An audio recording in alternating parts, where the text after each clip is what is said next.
Silakan Ibu Gresti dan saya buka untuk juga Dokter Maria. Oke, terima kasih kepada Pak Eko dan tim Supahabu dan semuanya. Assalamualaikum warahmatullahi wabarakatuh. Salam sejahtera, shalom, om swastiastu, namo buddhaya, salam kebajikan. Pagi hari ini saya dengan Dokter Maria akan memberikan informasi produk mengenai Supahabu Alpha. Jadi nanti saya yang di awal, kemudian dibantu dengan Dokter Maria, nanti apapun pertanyaan yang terkait tentang Supahabu Alpha bisa dibantu dan terjawab dengan Dokter Maria yang hari ini sudah cantik hadir dan dapat membantu pertanyaan semuanya ya. Oke, izin Dok, saya yang presentasi ya Dok ya, izin.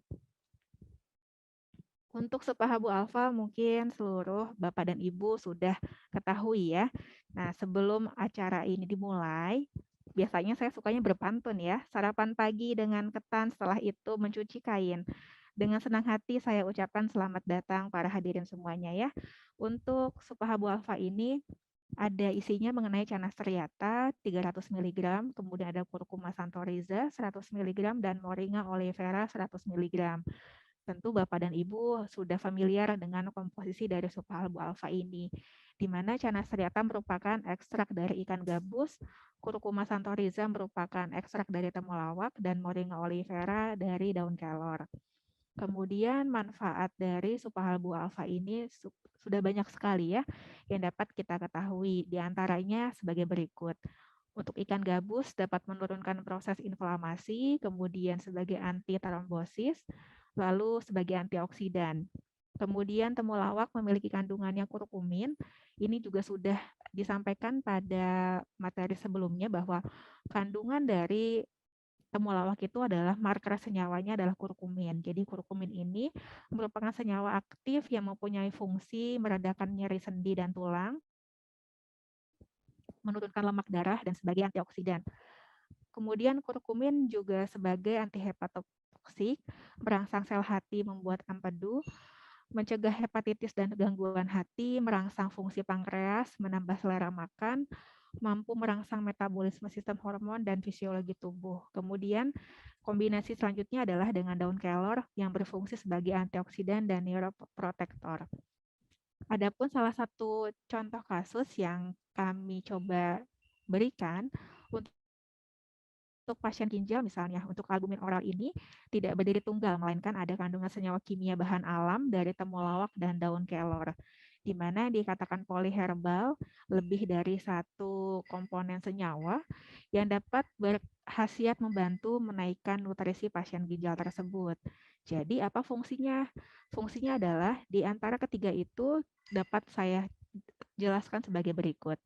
Yang pertama, ekstrak canas teriata sebagai pembawa obat yang baik dan membantu tekanan onkotik, yakni untuk membawa cairan ke dalam sistem peredaran darah. Kemudian ada daun kelor. Daun kelor ini dapat menghambat aktivitas proteolitik di mana menghambat pemecahan protein yang dibutuhkan. Kemudian ada temulawak sebagai antiinflamasi dan hepatoprotektor, anti kanker dan nafsu makan. Sehingga kesimpulan dari ketiga komponen tersebut apabila menjadi sian polyherbal, artinya kan lebih dari satu bahan herbal yang terkandung di dalamnya, itu fungsinya adalah sebagai berikut.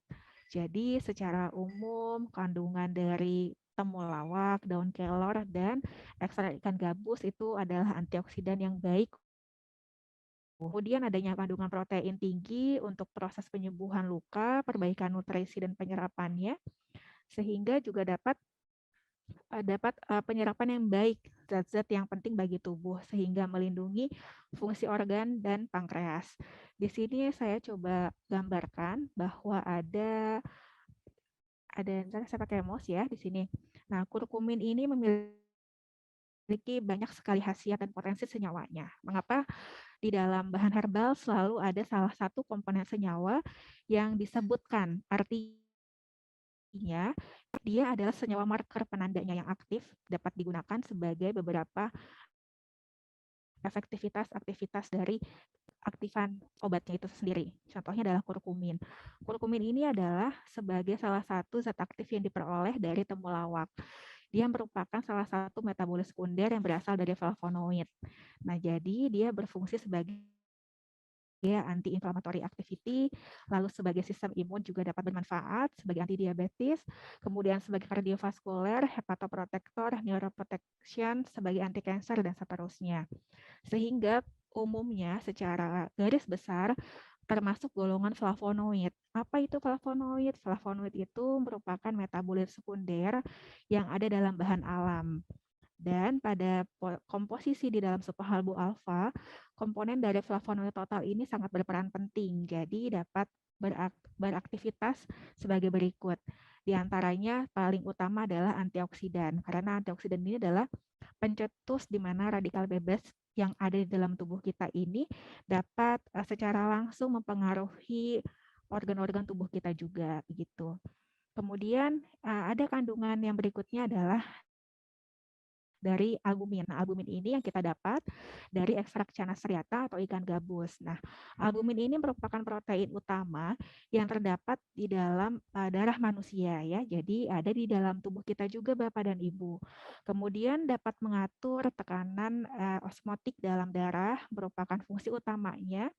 Lalu diproduksi di organ hati. Jadi keseimbangan antara protein ini yang diproduksi oleh di dalam tubuh itu dibutuhkan juga oleh kita. Ini adalah gambaran bahwa albumin itu secara intravaskular itu sebagai antioksidan juga, kemudian sebagai transporter untuk obat atau pembawa obat, lalu sebagai antikoagulan. Kemudian di dalam albumin ini mengandung beberapa zat yang lainnya, bukan berdiri tunggal.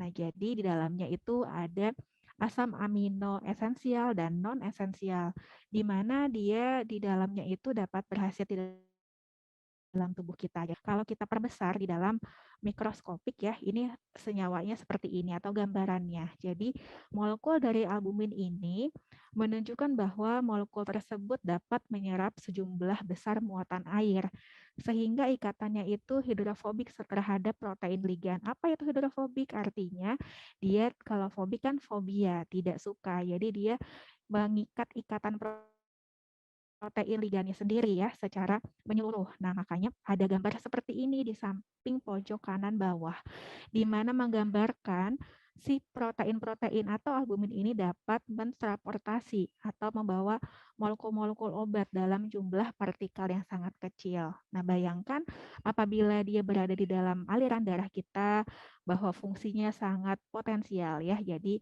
oleh karena itu apabila kita sedang mengalami penurunan penyakit ataupun dapat staminanya menurun, kadang-kadang kita juga dapat diukur dengan menggunakan albumin ini juga.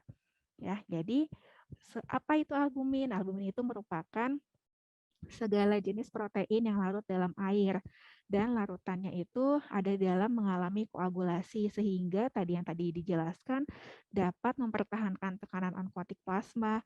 Peranannya mencapai 80%. Bayangkan kalau diperankan dalam 80% yang terjadi dalam tubuh kita artinya sangat penting. Kalau kita kekurangan albumin tersebut, apa yang terjadi dampaknya ya? Karena peranannya mencapai 80%. Kemudian tadi sudah tergambarkan ada molekul-molekul yang dapat mengikat. Utamanya tadi adanya air kan karena melarut dalam air. Sehingga dapat mengangkut dan mengikat, membawa dan molekul obat maupun metabolit obat. Makanya terapi adjuvan yang oral albumin ini dapat digunakan pada saat terapi konvensional. Misalnya adanya obat tertentu yang dari dokter, kemudian kita konsumsi dengan obat herbal menjadi terapi adjuvan atau terapi pendamping yang diperkenankan oleh tim medis.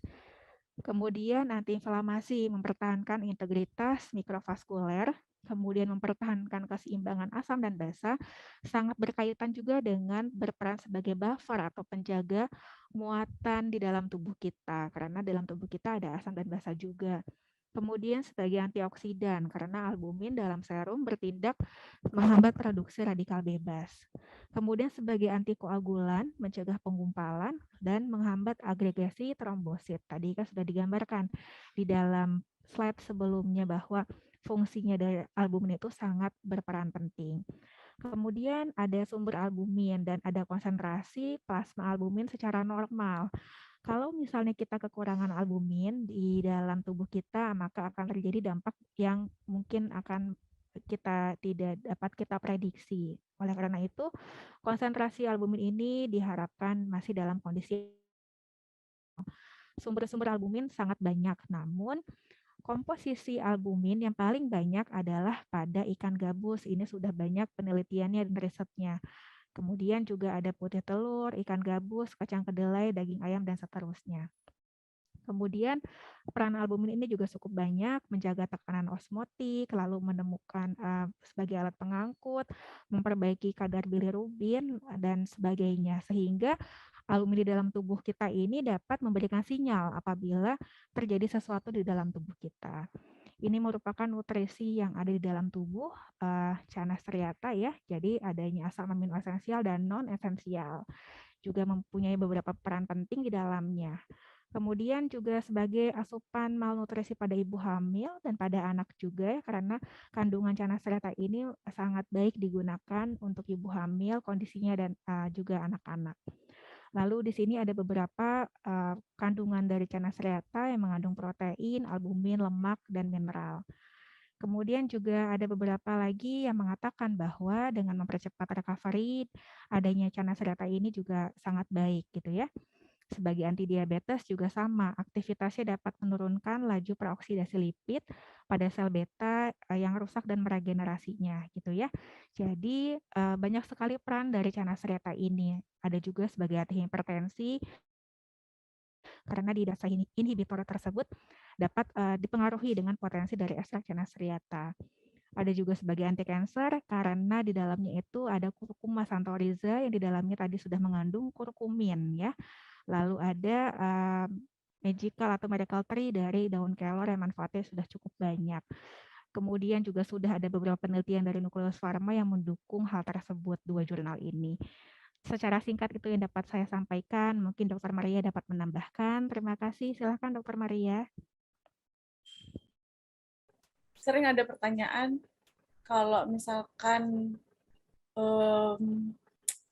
kita makan ikan gabusnya dibandingkan dengan minum Supahabu alfa ini bedanya apa gitu kan sama aja gitu, sama-sama alami, sama-sama kandungannya ikan gitu.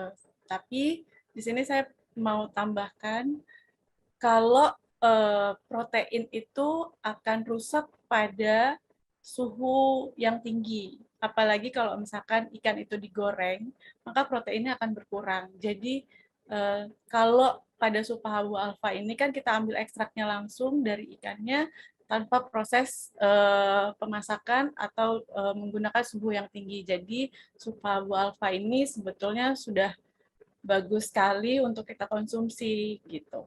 Itu aja sih dari saya. Kalau untuk sakit paru-paru, sesak, asam lambung, hipertensi itu sebaiknya minum Supahabu alfa ini dengan dosis 3 kali 4 kapsul sehari. Begitu. Dan kalau ada gangguan lambung, sebaiknya diminum sesudah makan.